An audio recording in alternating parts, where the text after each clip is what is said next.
Esta mensagem está chegando até você através dos amigos e mantenedores da Igreja Gerados pela Graça no Brasil e Life by Grace Church nos Estados Unidos.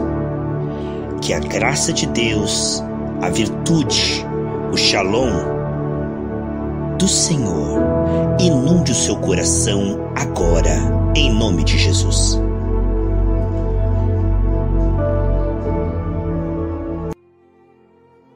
Shalom, queridos irmãos, glória a Deus, a paz do Senhor Jesus Cristo. Romanos capítulo 5, versículo 20. Veio, porém, a lei para que a ofensa abundasse. Mas onde o pecado abundou, superabundou a graça. A compreensão da graça, na sua profundidade e abrangência, a presença do Senhor em nossas vidas e fluindo através de nós, oferecendo para o humilde temente os recursos inesgotáveis do próprio Deus.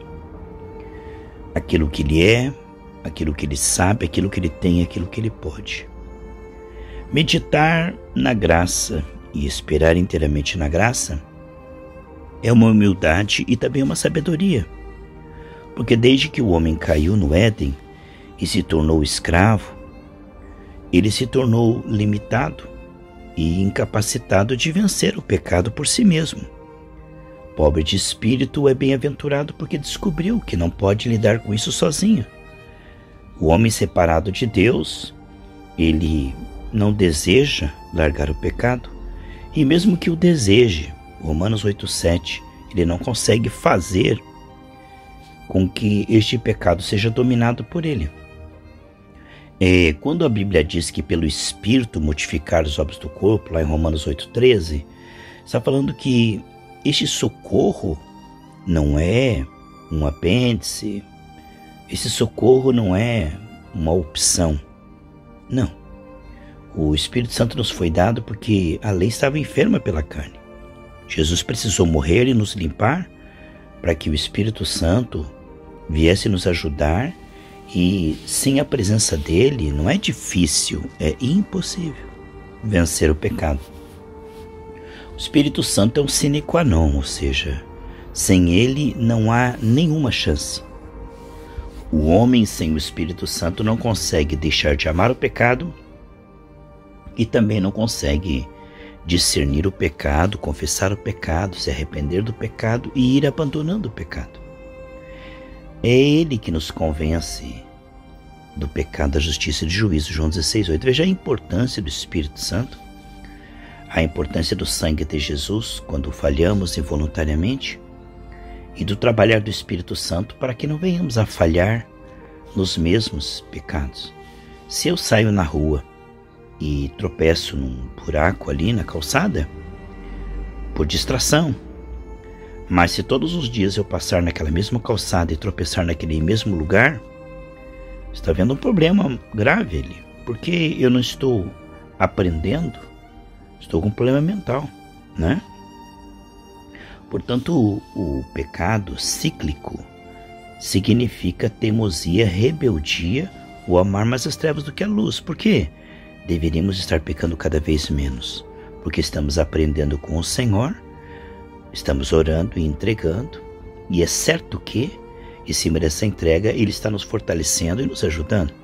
Ora, a Bíblia não diz assim, entrega, confia e vai ficar tudo igual, né?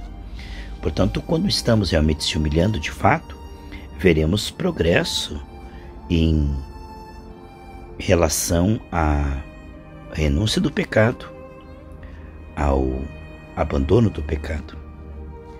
Onde não há progresso na obediência, onde não há progresso na renúncia, não está tendo uma consagração adequada. Pode ser que seja uma consagração religiosa, só buscando bênção ou unção para fazer a obra, né? Muitas pessoas apenas leem a Bíblia para pregar a Bíblia, ou oram apenas para receber livramento financeiro, na saúde, na família, mas eles não estão entregando o seu próprio coração, né?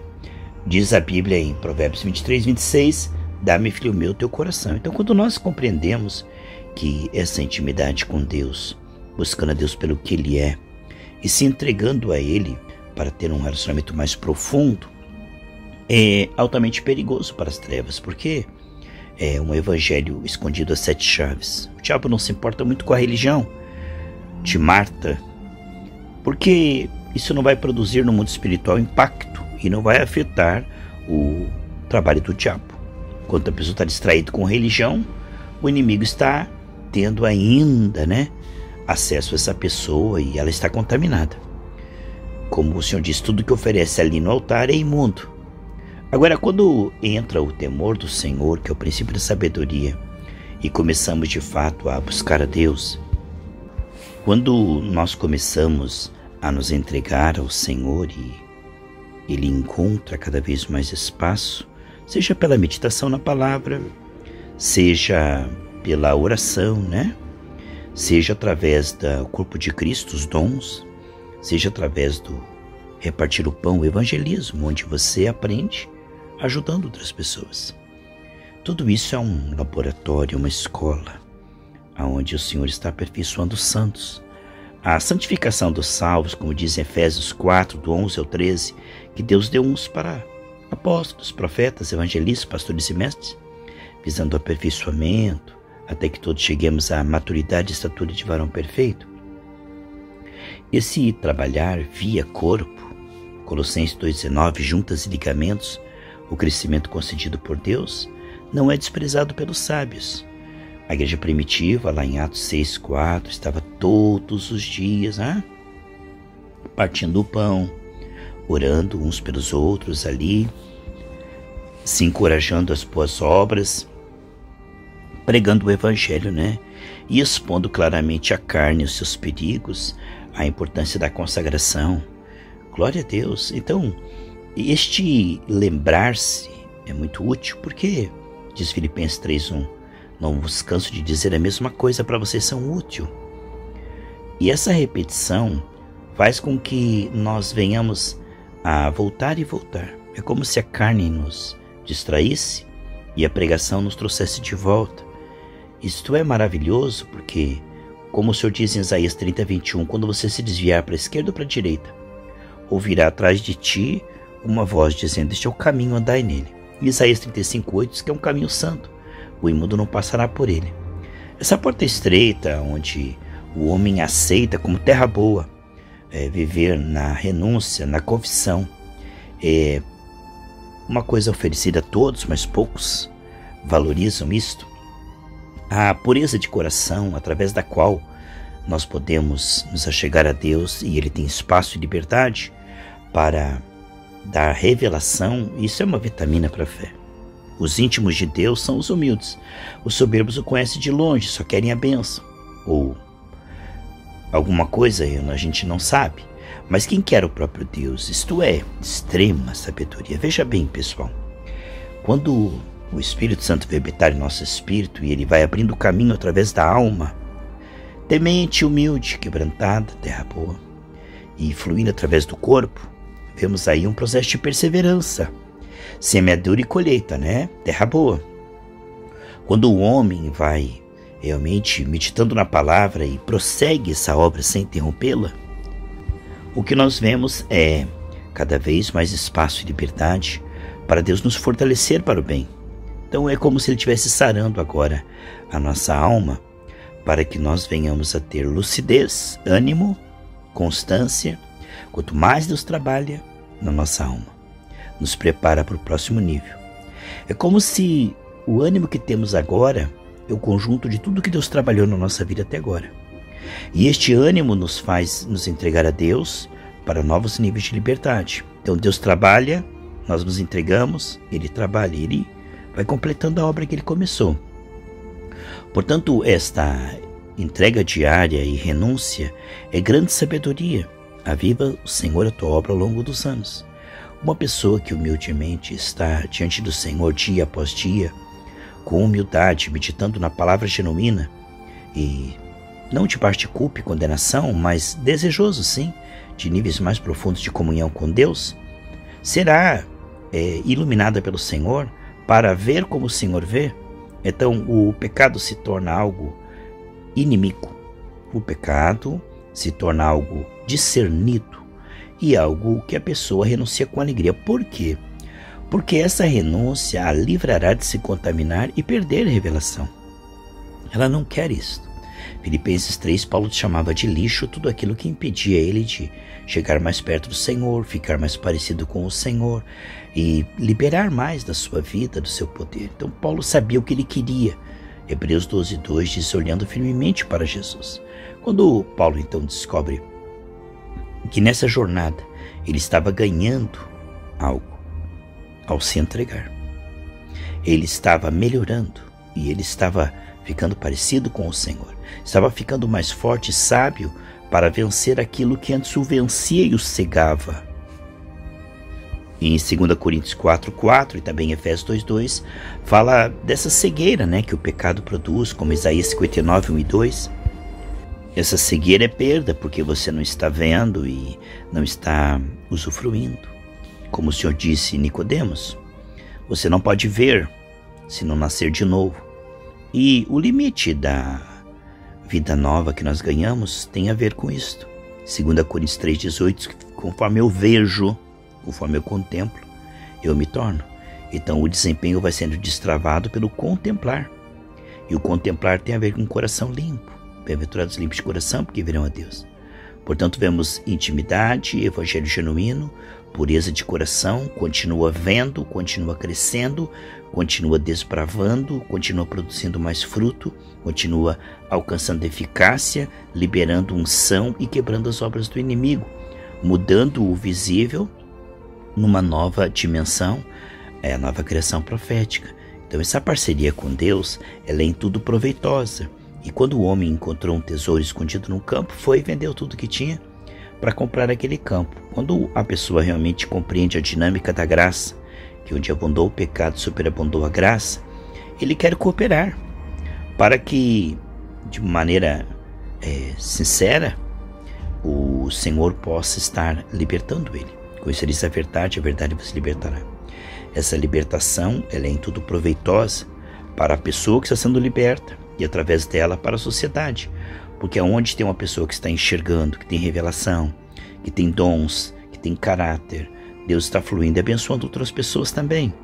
Então se torna um canal de bênção. Foi o que Deus disse a Abraão: eu vou te abençoar e através de você todas as famílias até serão abençoadas. Aqui o que nós temos, sem dúvida, é um crescendo. Uma pessoa que antes era canal de maldição, uma pessoa cega, uma pessoa contaminada, tóxica, que agora, sendo sarada, se torna canal de cura para as vidas a seu redor. Isto é algo que o inimigo odeia. A pureza pela graça, não o fanatismo ou a tentativa de autopurificar-se. Lá em Colossenses capítulo 2, que esse desespero, fala ali da consagração religiosa, deste tentar na marra, meus irmãos, pelo esforço. Lá em Gálatas 3, 1, 3, fala da tentativa do homem de se justificar diante de Deus por consagração. Esse fanatismo, que fala de rigor ascético, que é a tentativa do homem se purificar no desespero, E ele jejua um monte, ele ora, ele está tentando se santificar-se. Mas a Bíblia fala que a santificação é da alçada do Espírito Santo. 1 Tessalonicenses 5, 23 e 24 fala que o que nos chama é que nos santifica. Ele diz: eu sou o Senhor que santifica. Quando compreendemos a diferença entre consagração e santificação, veremos que os mais santos não são aqueles que estão tentando se santificar, são os amigos de Deus. Vemos que quando uma pessoa quer se santificar, ela se torna uma pessoa tão rígida consigo mesmo e vive debaixo de culpa, condenação. Esse rigor ascético nós sabemos que nós vencemos a carne compreendendo a nossa nova natureza. Há um aspecto que o jejum faz que a oração não faz. Há um aspecto que a oração faz que a leitura bíblica não faz. Há um aspecto que a leitura bíblica faz que o evangelismo não faz. Então são várias ferramentas complementares. E o rigor ascético, a pessoa, ela se gloria. Essa é uma característica, né? A Bíblia fala que serão condenados lá em Malaquias, tanto os pecadores como os soberbos. Porque o pecador é aquele que não se consagra, e o soberbo é aquele que acha que porque ele está orando bastante, se consagrando, que é por causa disto que Deus está abençoando ele. Então ele pensa que o fato dele orar muito, jejuar muito, e ele se gloria nisso. É por isso o motivo. Não, na verdade, não depende de quem quer nem de quem corre, mas de Deus que se compadece. Quando em Malaquias 4 fala que irão para o inferno todos os pecadores e os soberbos, então o pecador é aquele que não se importa com o pecado, e o soberbo é aquele que está tentando lidar com o pecado ele mesmo, para Deus. Ele tomou responsabilidade. Eu vou parar de pecar, eu vou me esforçar. E quanto mais ele se consagra, diz Colossenses 2,13, mais ele cai no pecado. Porque é a lei do esforço maior, né? Quanto mais eu me esforço, mais eu peco. Quanto mais eu não quero fazer, mais eu faço. E aquilo que eu quero fazer eu não faço. Então quando o homem está no comando da sua consagração, quando ele decide, eu vou orar mais, se for jejuar, e através disso eu vou vencer o pecado. Vou vencer essa dívida, vou orar mais, jejuar mais, e vou vencer essa doença. E aí quanto mais ele ora e jejua, mais piora. Quanto mais reza, mais assombração aparece. Por quê? Porque ele está confiando na sua consagração. Ele transferiu aquela confiança no início, que ele confiava totalmente em Cristo, chegou diante do Senhor, né? Pobre, cego, nu e miserável, para alguém que não podia se salvar a si mesmo. À medida que ele vai sendo fortalecido pelo Espírito, ele diz, agora eu consigo reverter o processo da minha carne. Você vai ver que as pessoas mais santas não são aquelas que estão tentando se santificar, são aquelas que compreenderam a intimidade com Deus, a revelação. Porque, meus amados irmãos, você só vence a carne compreendendo a sua nova natureza. Lá em 2 Pedro, capítulo 1, do versículo 2 ao 4, fala que recebemos uma nova natureza, através da qual escapamos das seduções do pecado. A Bíblia diz, vocês não vão cair em pecado porque estão debaixo da graça.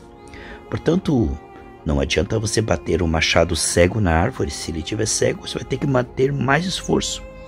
E o entendimento de você trabalhar o machado ali e afiá-lo vai dar mais resultado, o entendimento, do que o esforço. Há muita gente consagrada que, quanto mais se consagra, mais cai em pecado, porque ela está se consagrando como um meio. E Jesus diz, ninguém vem ao Pai se não for por mim. Portanto, até a consagração pode ser burra e parar no hospício. Sabe, meus irmãos, quando a Bíblia diz vigiai e orai, porque tem muita gente orando, mas confiando na sua oração e achando que a sua oração é que sustenta ele. É como se a base fosse a sua consagração. Porque eu orei, Deus está me ouvindo. Então, quando eu estou colocando dependência do meu desempenho, o meu desempenho sempre será um efeito gradativo, mas a minha confiança está no sangue e no Espírito. Isso parece ser um mero detalhe, mas você vai ver que não. A consagração religiosa produz fanáticos envergonhados. E a consagração dos amigos íntimos, você vai orar? Sim. Vai jejuar? Sim. Mas você está fazendo isso confiando na graça. Isto, meus irmãos, é um clique que faz a diferença, sabe? Sabe quando você quer usar um ferro de última geração, elétrico, e não coloca ele na tomada? Então ele não funciona. Assim, sem a compreensão da graça, até a própria consagração se torna burra e escravizante. Há muita gente, pessoal, que não se consagra, está aí o tempo todo, descuidado, distraído com as coisas deste mundo. Tem muitos cristãos, como o Senhor diz, vigiai e orai, para que não venha cair em tentação, né? A carne é fraca. Então, por falta de leitura bíblica, de oração, por falta de consagração, tem muita gente caindo em pecado? Tem. Mas tem muita gente que está consagrada, irmãos, que ora, que jejua, que busca Deus, está cheio de dons, mas que vive caindo em pecado, que é uma pessoa amarga, não sabe perdoar, é uma pessoa soberba, crítica, ácida, é uma pessoa que não tem amor, que não tem paciência, quer dizer, é uma pessoa que está perdendo a batalha entre carne e espírito, entendeu? ela amarra o demônio, ela tem ali milagres que ela ora, mas ela naquele dia vai ouvir: apartai-vos de mim, porque tem iniquidade nas suas vestes, entendeu? É como se essa consagração burra vencesse os demônios, mas não vencesse a carne. Forte isso, né, pessoal? Há muita gente consagrada que é perversa, que ora para que mate os seus inimigos, muita gente de oração e jejum, que são pessoas insuportáveis, intragáveis, abomináveis, sem nenhuma misericórdia, né? Então, quer dizer, essa pessoa não compreendeu que a verdadeira consagração não começa pela vitória financeira, nem pela saúde, nem pelos demônios.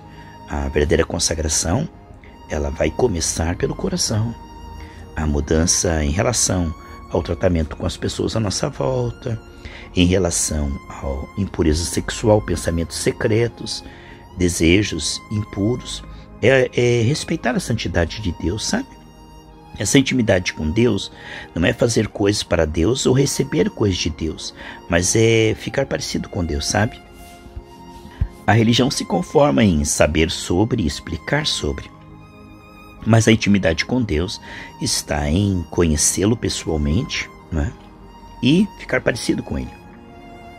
Portanto, a consagração religiosa, humanamente aprendida por homens, ela, como diz em Isaías 58, o jejum que não agrada a Deus, quanto mais a pessoa se consagra, mais ela se torna briguenta.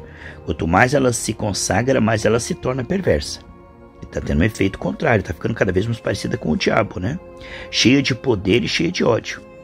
Já a verdadeira consagração, pelo fruto conheceremos as árvores, né? Pelo fruto, nós vamos ver que ela vai produzir essa questão, primeiramente da questão do fruto do Espírito, não dos dons, mas do fruto do Espírito.